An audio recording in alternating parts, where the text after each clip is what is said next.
Normalmente, cuando se piensa en la biología y en la supervivencia, pues la mente se va hacia imágenes muy tangibles, muy físicas. Claro, lo típico, garras afiladas, venenos letales, un caparazón. Exacto, o la capacidad de correr a 80 kilómetros por hora.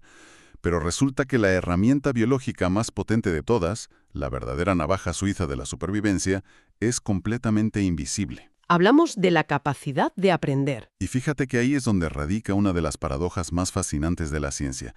Porque, a ver, el aprendizaje es el mecanismo fundamental que permite a un organismo adaptarse a un entorno cambiante. Mucho más rápido de lo que la evolución podría gestionar. Eso es. Sin embargo, a la psicología le costó décadas atrapar este concepto, medirlo y, sobre todo, someterlo a las reglas estrictas del método científico. Porque era algo que ocurría dentro de la cabeza, ¿no? Sí, sí, era algo demasiado escurridizo para los primeros laboratorios. Pues por eso mismo, este análisis a fondo tiene una misión clarísima hoy. Nos sumergimos de lleno en los cimientos del comportamiento. Va a ser un recorrido muy intenso a través de textos históricos fundamentales, como los tratados de Tortosa y los manuales clásicos sobre condicionamiento. Totalmente. La idea es desgranar el porqué de la conducta. Y ojo, para quien necesite consolidar conocimientos de cara a una prueba o simplemente quiera estructurar esto en su cabeza, esta sesión es vital. Vamos a hacer mucho énfasis en los autores fundacionales, las fechas clave y las teorías que lo cambiaron todo. Así que quien nos escuche buscando anclar ideas, que preste mucha atención. Carne de examen pura y dura. Empezamos entonces. Pues para entender cómo se adquiere una conducta nueva, el primer paso lógico es definir qué es lo que ya viene, digamos, de fábrica. O sea, antes de hablar de aprendizaje, hay que aislar la biología pura y dura. Exacto. Ese es nuestro punto de partida. Las conductas innatas. Se definen básicamente como patrones de comportamiento adaptativos que están fijados genéticamente. Es decir, el organismo ejecuta la acción sin necesidad de haberla experimentado antes, nace con el manual de instrucciones puesto. Eso es. Y tiene todo el sentido desde un punto de vista evolutivo. Un recién nacido no tiene tiempo de aprender por ensayo y error que un depredador es peligroso. Claro, o que el fuego quema. Si dependiera de aprender eso, pues la especie se extinguiría en una generación. Totalmente.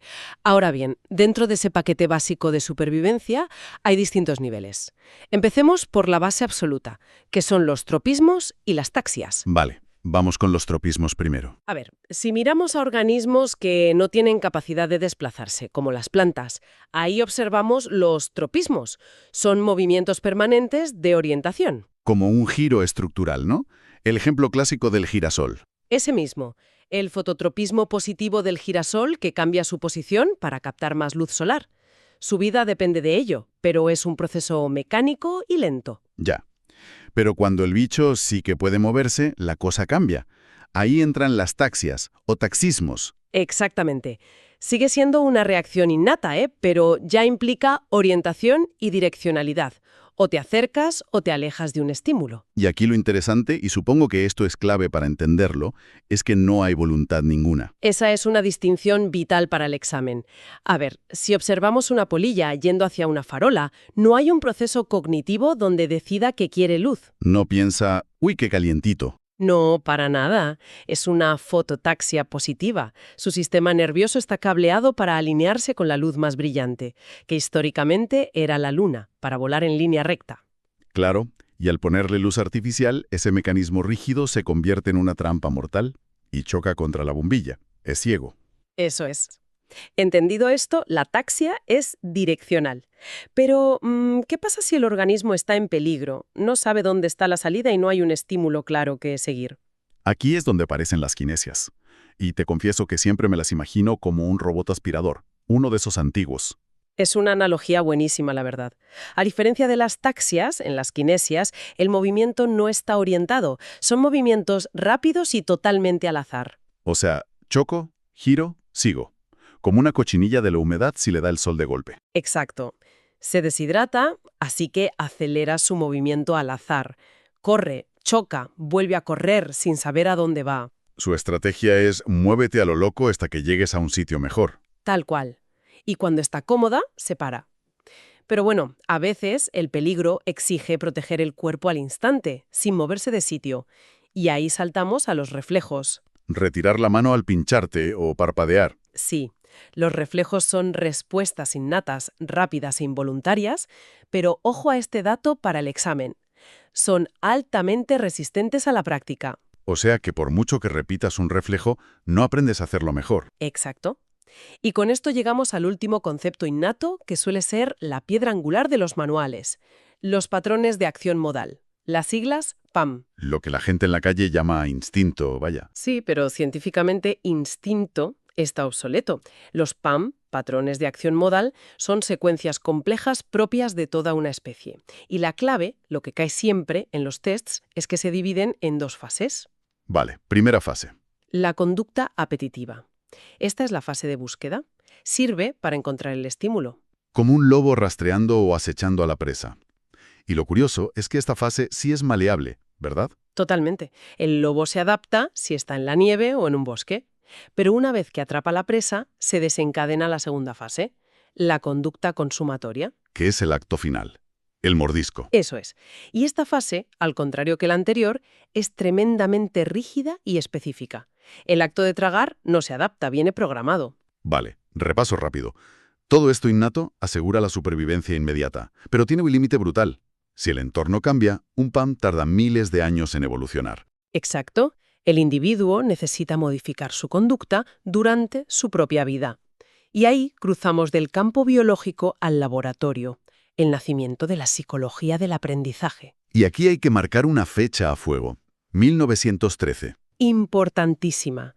Watson publica su manifiesto conductista.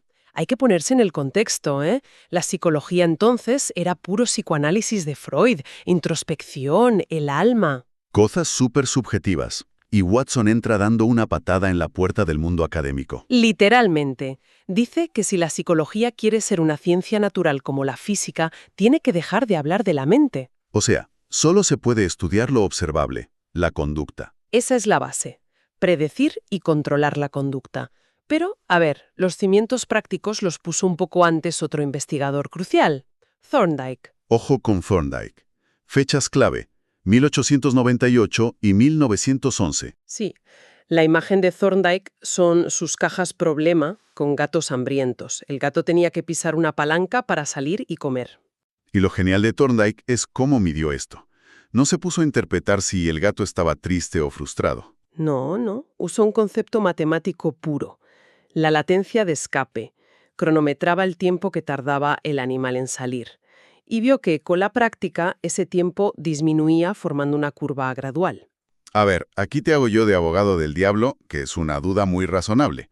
Si encierras a un gato, al final sale. Le das comida y repite. Cualquiera que tenga perro lo sabe.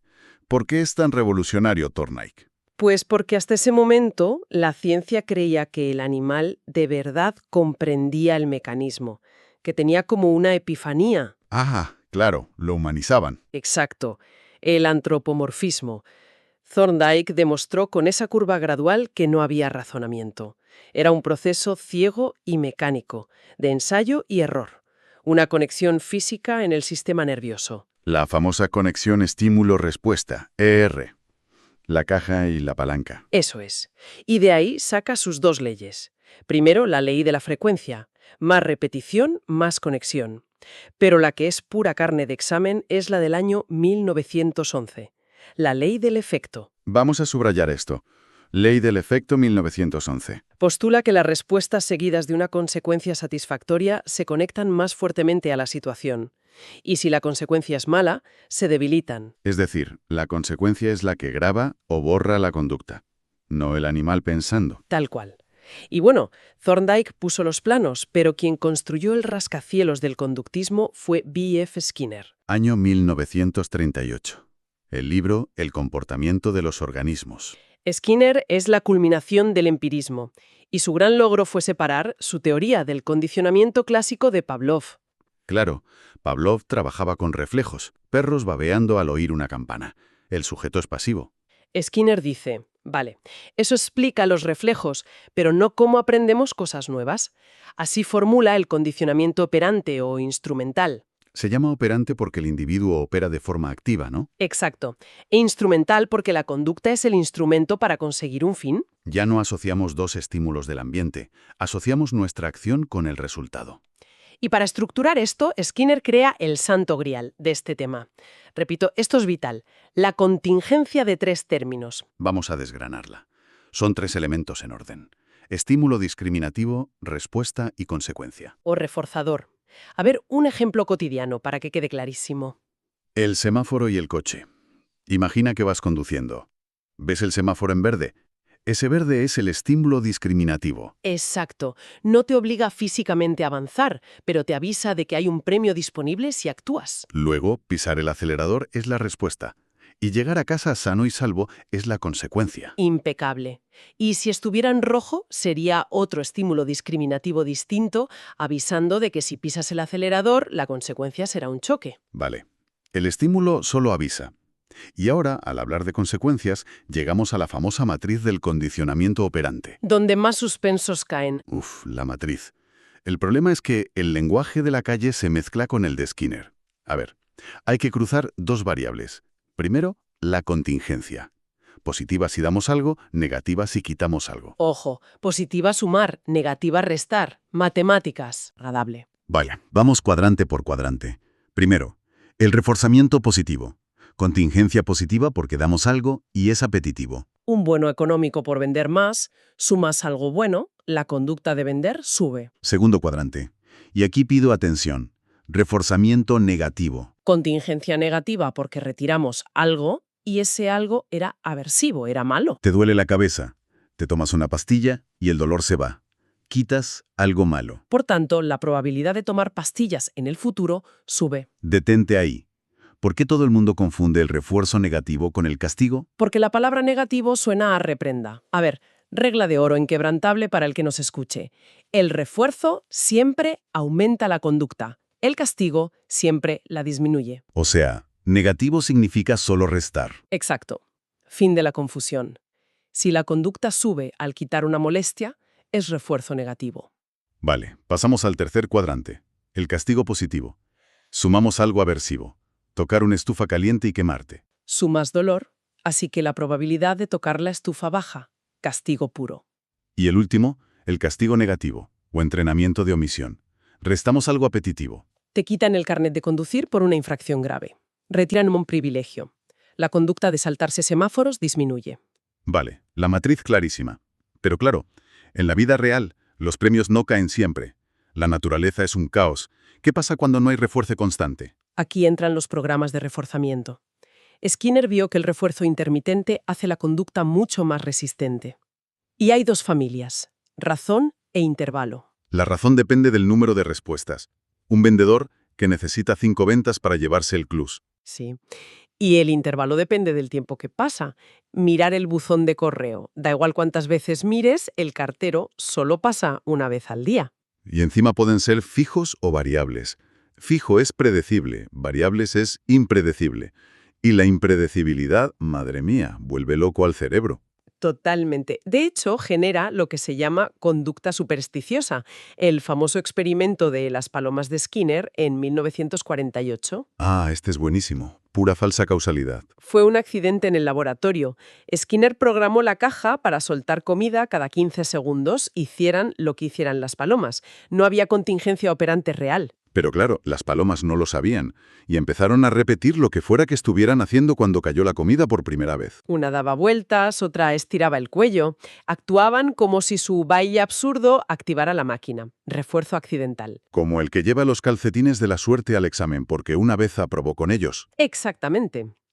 Y si aplicamos esta impredecibilidad a la razón variable, llegamos al mecanismo más adictivo que existe. La máquina traga perras. Tiras de la palanca, que es la respuesta, a veces nada, a veces poco, y de repente premio grande. No sabes cuándo toca. Y eso genera la mayor resistencia a la extinción. Es casi imposible erradicar esa conducta. Y llévalo al día de hoy, el móvil. Haces scroll en la pantalla, ves cosas aburridas, y de repente un vídeo que te hace reír. Un pico de dopamina total. Es un programa de razón variable de manual. Las redes sociales nos condicionan igual que a las palomas de Skinner. Tela. Es de cajón cuando lo piensas. Y oye, el conductismo no es solo observar, también tiene aplicaciones prácticas en clínica y educación, ¿no? Importantísimas. 2 muy de examen: el encadenamiento y la economía de fichas. El encadenamiento es enseñar rutinas complejas paso a paso. Como un niño vistiéndose, ver el pantalón es el estímulo para ponérselo, y tenerlo puesto es el estímulo para buscar los zapatos. Eso es. Y la economía de fichas es brillante, porque no te sacias. Te dan puntos o pegatinas por portarte bien. El punto no vale nada por sí solo, pero lo puedes cambiar por premios distintos. Así el niño nunca se cansa, porque un día elige tiempo de consola y otro día un juguete. Efectivamente. Bueno, después de este recorrido tan denso, creo que es imperativo hacer una síntesis final, ¿no? Un repaso ametralladora. Venga, vamos con ese esquema definitivo. Primero, la base biológica. Diferenciar reflejos, tropismos y taxias de los famosos PAM. Los patrones de acción modal, con su fase apetitiva de búsqueda y su fase consumatoria, rígida. Segundo hito temporal.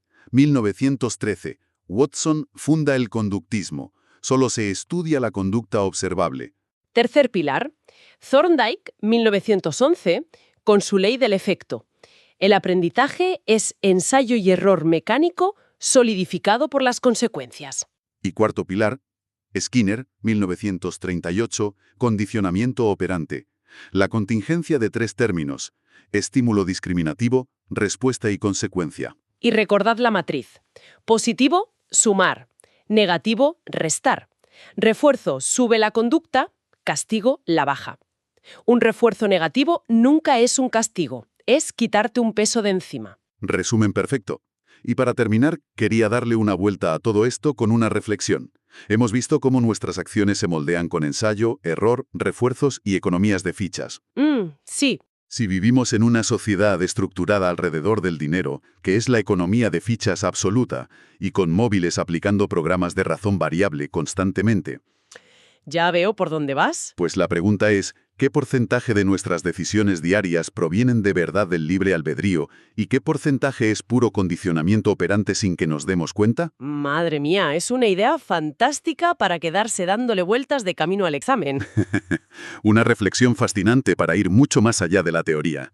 Lo dejamos aquí por hoy.